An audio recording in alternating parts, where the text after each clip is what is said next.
Kalau kamu ada masalah apapun, jangan mengeluh. Bersyukurlah bahwa alhamdulillah aku masih kuat menanggungnya. Masih diberi kekuatan untuk menahannya. Nah, itu lebih positif. Mengaji hening bersama Dr. Fahrudin Faiz. Mari kita simak.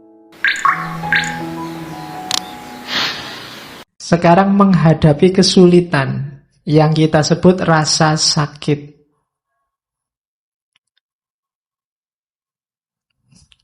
Katanya Markus, saat engkau tersiksa oleh sesuatu dari luar dirimu,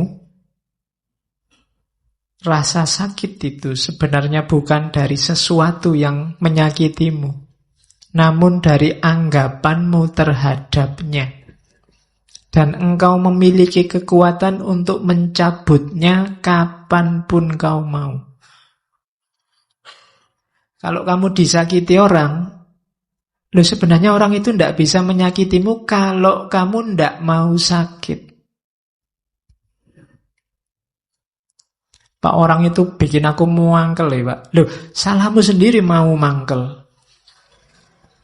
Mbok kamu tidak usah mau jengkel, nggak usah mau mangkel kan? Tidak jadi dia membuat kamu jengkel. Dia membuatmu jengkel karena kamu mau jengkel. Tolaklah rasa sakitmu dan rasa sakit itu akan lenyap. Tidak ada orang bisa menyakitimu, tidak ada orang bisa mencurangimu, tidak ada orang bisa menaklukkanmu kalau kamu sendiri tidak mau. Jadi, katanya Markus, raih kembali kesadaranmu, panggil kembali dirimu, dan bangunlah sekali lagi.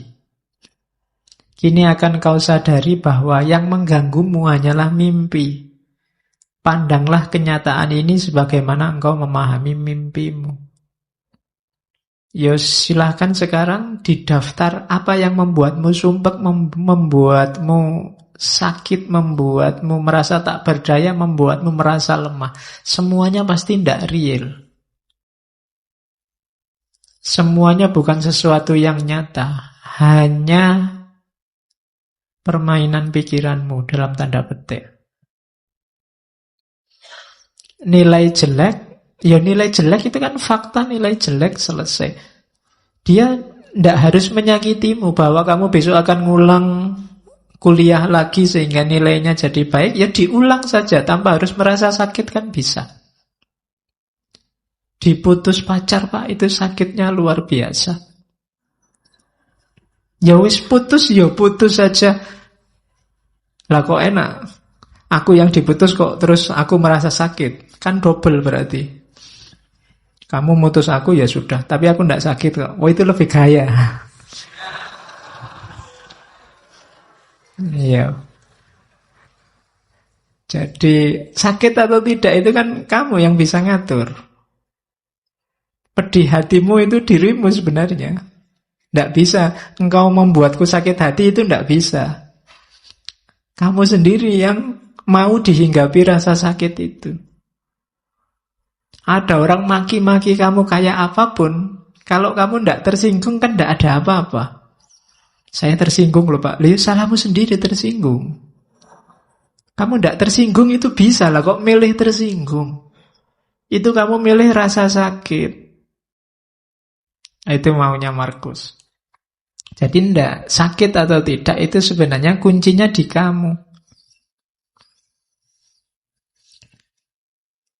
Terus tak seorang pun dapat kalah, baik di masa lalu atau di masa depan. Bagaimana orang bisa kehilangan apa yang ia tidak miliki? Yang sering membuat kita sakit kan dua hal ini. Harapan dan kekecewaan. Kecewa itu kan karena masa lalu, harapan itu karena masa depan.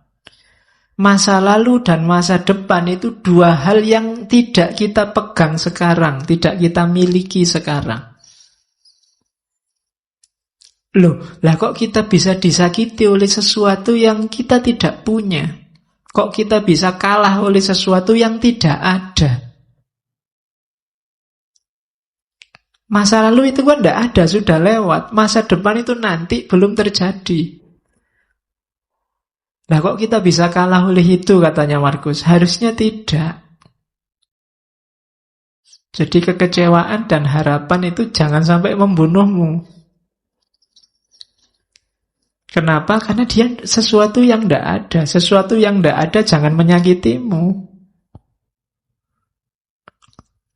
Hidupmu kan di masa kini. Dia tiba-tiba menyakitiku, Pak. Aku tiba-tiba diputus. Kapan? Tadi. Oleh sudah tadi aja, sudahlah. Nah iya kan? Kan berarti masa lalu itu. Meskipun 1 jam yang lalu kan sudah jadi masa lalu. Meskipun putusnya tadi sore jam 5, kan kamu sudah masa laluku itu kan? Iya. Oke, jadi jangan mau disakiti oleh masa lalu dan masa depan. Berpikir yang positif. Kayak di kalimat terakhir itu, adalah nasib burukku semua ini terjadi padamu. Padaku sebenarnya itu. Kita kan sering mengeluh begitu. Aduh, nasibku kok jelek ya. Katanya Markus, jangan begitu.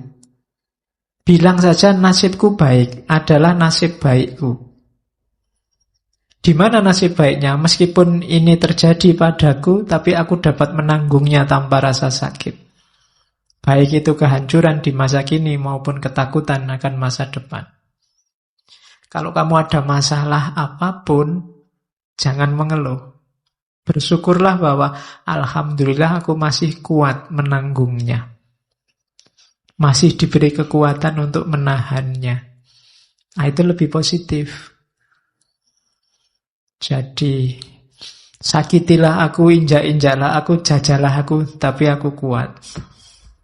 Alhamdulillah aku. Kalau kamu nyari yang tidak ada masalah dan kamu tidak tersakiti, mungkin tidak bisa.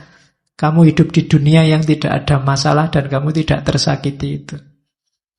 Bikinlah dirimu kuat menghadapi masalah dan rasa sakit. Maka segalanya akan selesai.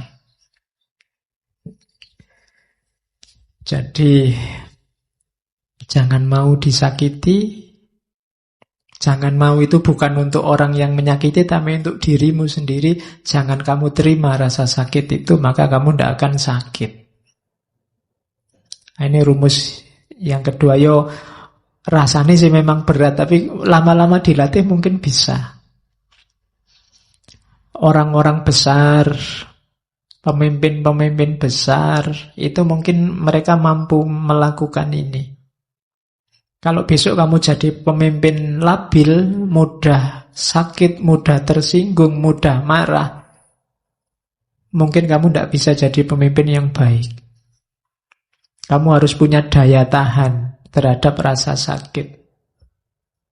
Kamu harus kuat mendengarkan, kuat melihat, kuat membaca, kuat memahami, tanpa harus reaktif karena rasa sakit. Nah, itu rumus selanjutnya dalam hidup. Jadi tadi ada kehidupan, kemudian caranya untuk bahagia, dan cara untuk menghindari rasa sakit. Sekarang tentang kebenaran. Ini makhluk idolanya para pengkaji filsafat. Katanya Marcus Aurelius, kebenaran itu sifatnya perspektif. Segala yang kita dengar adalah opini, bukan fakta. Segala yang kita lihat adalah perspektif, bukan kebenaran. Ini nanti belakangan dikembangkan teorinya oleh Immanuel Kant, jadi Das Ding an sich namanya. Sesuatu apa adanya dan sesuatu yang sudah dipersepsi, dipahami oleh manusia. Ketika orang ngomong tentang sesuatu yang namanya kebenaran, begitu kebenaran itu diomongkan, dia jadi opini. Opini itu kebenaran versi yang ngomong. kalian ikut ngaji, terus keluar cerita tentang ngaji ini, itu yang keluar dari penjelasanmu, dari mulutmu, itu adalah opinimu tentang ngaji ini. Kalau opini, ya itu pendapatmu sendiri. Persepsi juga begitu. Kalau engkau melihat sesuatu kebenaran, begitu engkau melihat dan kamu pahami itu, hasil penglihatan dan pemahamanmu itu namanya persepsi sudah. Bukan lagi kebenaran itu sendiri, tapi kebenaran menurutmu. Jadi, segala yang kau dengar adalah opini, segala yang kau lihat adalah perspektif.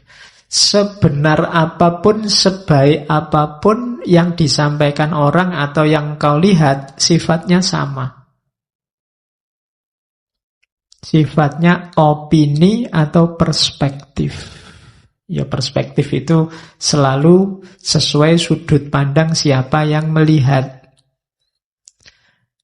Ngaji ini penting apa enggak penting? Itu kan sesuai persepsi, perspektif yang melihat. Begitu ada orang cerita, yang dia ceritakan itu ya opini dia tentang apa yang dia ceritakan. Maka semua acara TV, semua yang kamu baca di internet, semua yang ada di Facebook dan Twitter itu sifatnya adalah opini dan perspektif. Makanya kamu tidak harus terlalu mudah terpengaruh.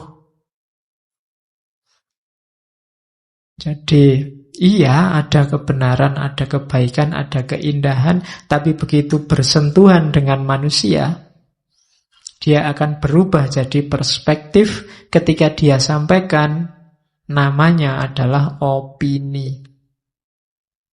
Loh, ini saya ngomong kebenaran loh Pak. Iya, kebenaran versimu.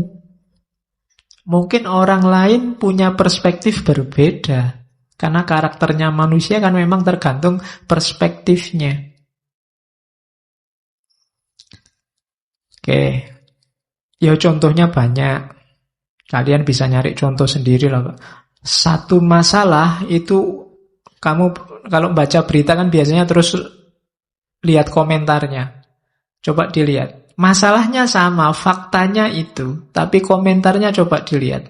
Nah, mungkin ada yang pro, ada yang kontra, ada yang iseng, ada yang macam-macam. Berarti apa? Opini dan perspektif. Dan kamu makanya jangan mudah terpengaruh. Wong itu cuma opini, itu cuma perspektif. Sebenar apapun objek yang diomongkan. Teh ini, begitu kamu lihat, itu kan teh menurutmu. Saya yang melihat teh menurutku. Beda. Sama-sama, loh kalau dirasakan kan bisa. Iya coba, saya yang merasakan.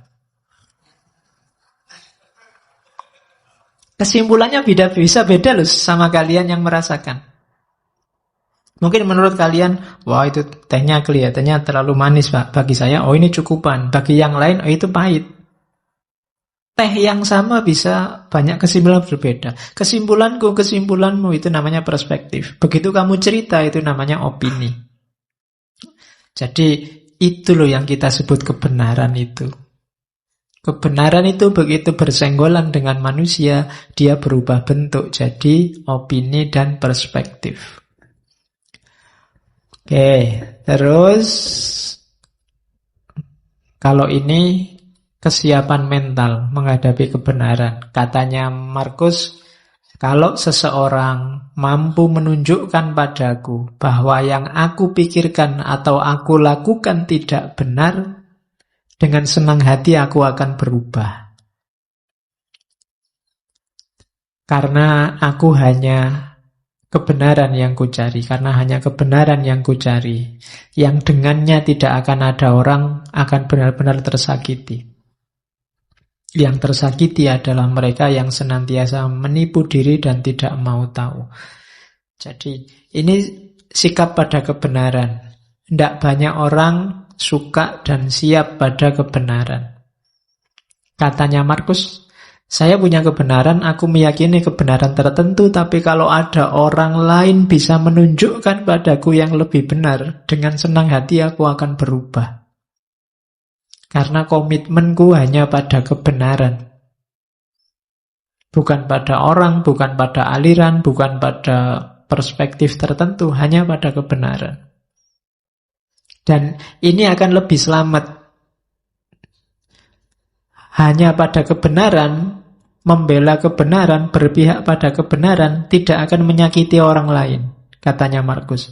Kalau ada orang yang tersakiti, berarti mereka adalah orang-orang yang tidak mau tahu atau orang yang menipu diri. Orang menipu diri itu dia tahu bahwa ada kebenaran yang lebih benar dibandingkan kebenaran yang dia yakini selama ini, cuma dia tidak mau berubah. Ini orang ini menipu diri. Padahal dia tahu ada yang lebih benar. Ya kalau bukan menipu diri, nama lainnya dia cuek. Tidak mau tahu. Pokoknya kalau sudah ini ya ini. Ini ada hubungannya dengan saya bilang tadi, orang-orang yang kaku. Padahal hidup ini dinamis. Kita manusia terbatas. Oke. Selanjutnya. Kebenaran sudah. Sekarang kebaikan. Rumus pertama kebaikan itu simpel. Jangan buang-buang waktu memperdebatkan apa itu orang baik. Jadilah orang baik. Simpel. Tidak usah terlalu banyak diskusi untuk membahas orang soleh itu kayak gimana ya Pak. Pokoknya jadilah orang soleh. Tidak usah terlalu banyak debat kalau untuk ini. Kita memang sering terlalu banyak diskusinya, banyak membahasnya, banyak tanyanya. Jalannya jarang. Kita bahas secara detail kira-kira ya. Waktunya tahajud yang afdol itu sepertiga malam itu jam 3 pas, apa kira-kira jam 3 lebih 15, apa jam 3.30. Itu diskusi ini ngono. Sholat ndak Pak. Iya. Kamu diskusi tentang tarawih itu 20 apa 8, mati-matian nyari dalil ya. Terus ndak tarawih. Itu namanya kamu sibuk memperdebatkan apa itu orang baik, tapi kamu tidak jadi orang baik. Jadi sudah diselesaikan saja debatnya, diskusinya, bahasnya. Ayo jalan dengan kebaikan masing-masing yang kita yakini. Makanya Al-Quran itu secara tegas motong, mungkin itu semacam motong debat ya. Memang Allah menciptakan manusia itu beda-beda, syir'atan wa minhajan, ada aliran-aliran, ada pendapat yang berbeda, ndak apa-apa. Liyabluwakum fima atakum, untuk mengujimu, ndak apa-apa memang. Kamu diuji dengan perbedaan itu. Selanjutnya fastabiqul khairat. Jadi orang baik, berlomba-lombalah jadi orang baik, bukan berlomba-lomba mendiskusikan kebaikan. Jadi rumus pertama itu, kalau kita berlomba-lomba jadi orang baik, hidup kita sendiri dan bersama orang lain insya Allah juga baik. Hari ini kan kita tidak berlomba-lomba dalam kebaikan, tapi berlomba-lomba sering-sering nyari salahnya orang lain. Terus akhirnya debat. Mana yang lebih benar, mana yang lebih salah. Akhirnya tidak ada yang menjalankan, isinya debat. Maka rumusnya Marcus Aurelius, jangan buang-buang waktu untuk memperdebatkan apa itu orang baik. Jadilah orang baik saja. Rumus yang kedua, kita harus melakukan kebaikan kepada orang lain sesederhana kuda lari. Lebah menghasilkan madu atau kebun anggur membuahkan anggur. Masa demi masa tanpa memikirkan lagi anggur yang telah dihasilkan. Jadi melakukan kebaikan itu jangan perhitungan. Sudah berapa ribu ya bulan ini aku sedekah, itu perhitungan. Biasanya orang yang masih perhitungan itu masih nunggu balasan. Aku sudah sedekah sekian juta, baliknya 7.000 kali lipat. Kalau sekian juta kali 7.000, wah aku nanti dapat sekian. Itu masih perhitungan namanya. Janganlah lakukan kebaikan kepada orang lain alamiah saja, karena memang tugasmu untuk melakukan kebaikan itu. Kayak kuda lari, kayak lebah bikin madu.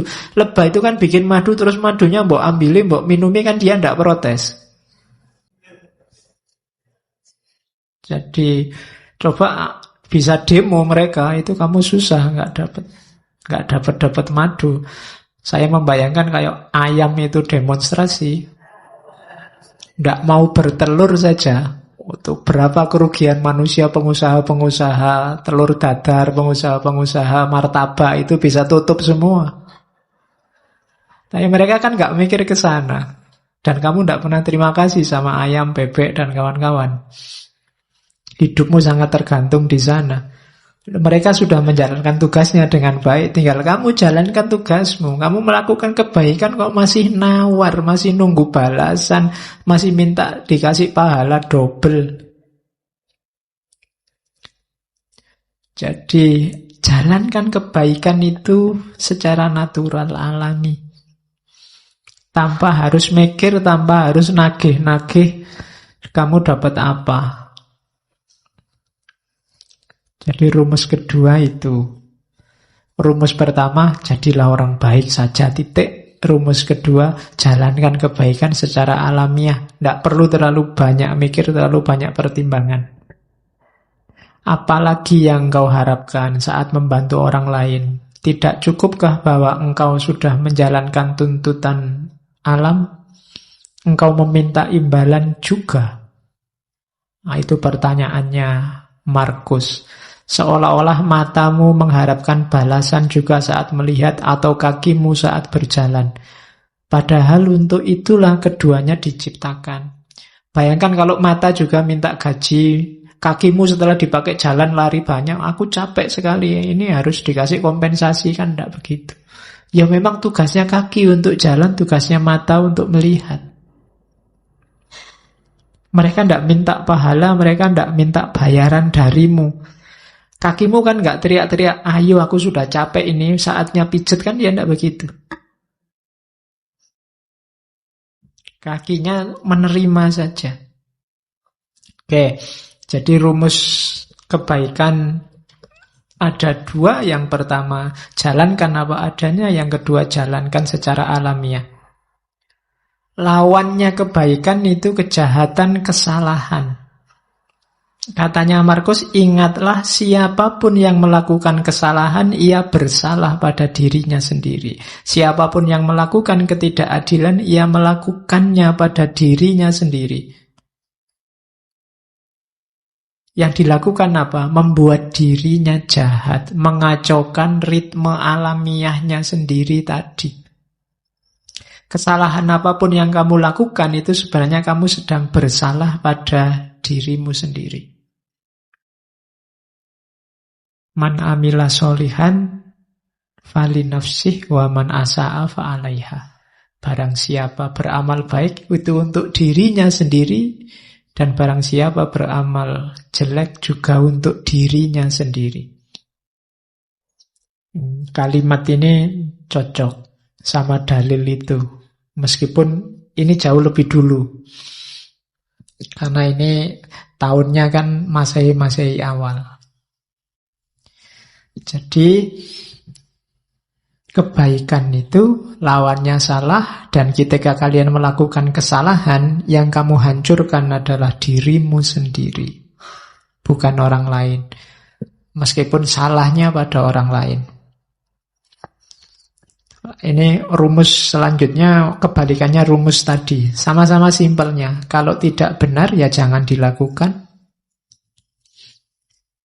Kalau tidak baik, tidak benar untuk dikatakan, ya jangan dikatakan. Rumus selanjutnya, jangan bertindak seolah engkau akan hidup 10.000 tahun lagi. Kematian akan menggantungmu. Saat engkau masih hidup, milikilah dan masih memiliki kekuatan, lakukan kebaikan. Karakter yang sempurna itu hidup setiap hari seakan ini hari terakhir, tanpa membuat kacau, tanpa tidak peduli, tanpa pura-pura. Jadi, lakukan kebaikan sekarang. Tidak usah nunggu nanti, tidak usah membayangkan besok lah Pak, kalau tua Pak, saya tobat, saya mau nyufi, saya mau nyepi, zuhud, uzlah, lah kok nunggu besok? Durasi kita terbatas loh, sementara loh. Kalau kamu berbuat baiknya nunggu, nanti kalau tidak sempat berbuat baik gimana? Ya lakukan sekarang sesuai powermu, sesuai kekuatanmu.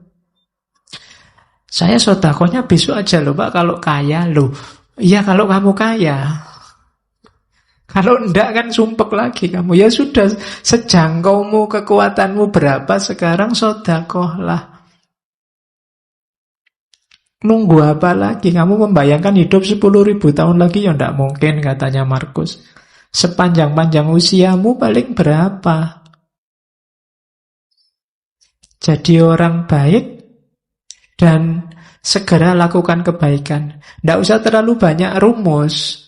Tidak usah mikir, sebentar Pak, saya ingin tepat dulu, saya ingin nunggu dulu kalau jiwa saya sudah siap, sudah matang, baru saya hijrah Pak. Tidak usah. Begitu kamu tahu itu kebaikan, jalankan. Nunggu Pak, mental saya belum siap Pak. Lah nunggu kapan lagi? Wong kamu tidak bisa jamin umurmu bisa sampai besok pagi apa bisa sampai minggu depan. Jadi lakukan kebaikan sekarang. Oke. Kemudian rumus kebaikan yang lain dari Markus adalah jangan terlalu ribet, terlalu peduli, terlalu sumpek dengan pandangan komentar orang lain. Keburukan-keburukan orang lain. Kita ini berbuat baik jarang, lebih sibuk bahas keburukannya orang lain. Itu kalau dikalkulasi kita itu defisit.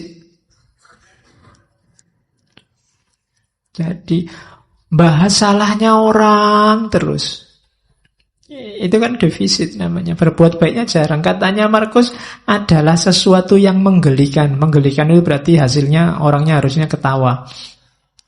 Saat orang tidak menghindar dari keburukannya sendiri. Yang ini mungkin dilakukan. Namun orang lebih suka menghindar keburukan orang lain yang tidak mungkin dilakukan. Yang kita bahas selalu keburukan orang lain. Yang ini susah, bahkan tidak mungkin untuk dilakukan. Orang lain punya dunia sendiri. Yang lebih gampang adalah mengubah keburukanmu jadi kebaikan. Tapi itu tidak kamu lakukan. Kamu lebih sibuk dengan keburukannya orang lain. Seolah-olah kamu ingin orang lain itu jadi baik. Padahal itu susah karena menyangkut orang lain. Bahkan tidak mungkin. Sibuklah dengan keburukanmu untuk jadi baik. Ini lebih mungkin karena kamu yang menguasai dirimu. Nah, ini rumus kebaikan. Jadi jangan capek habiskan energimu untuk keburukannya orang lain. Orang lain itu tugasmu paling mentok kan mengingatkan.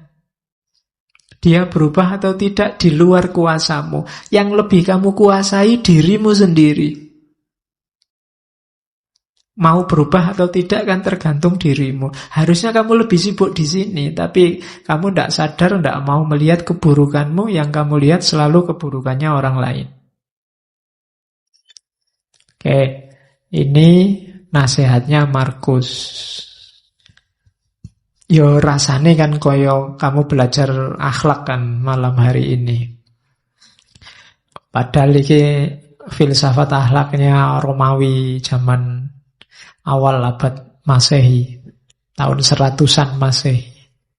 Terima kasih sudah menyimak. Semoga channel Mengaji Hening bersama Dr. Fahrudin Faiz selalu bisa memberikan ilmu, motivasi, dan kebermanfaatan. Salam sehat dan bahagia.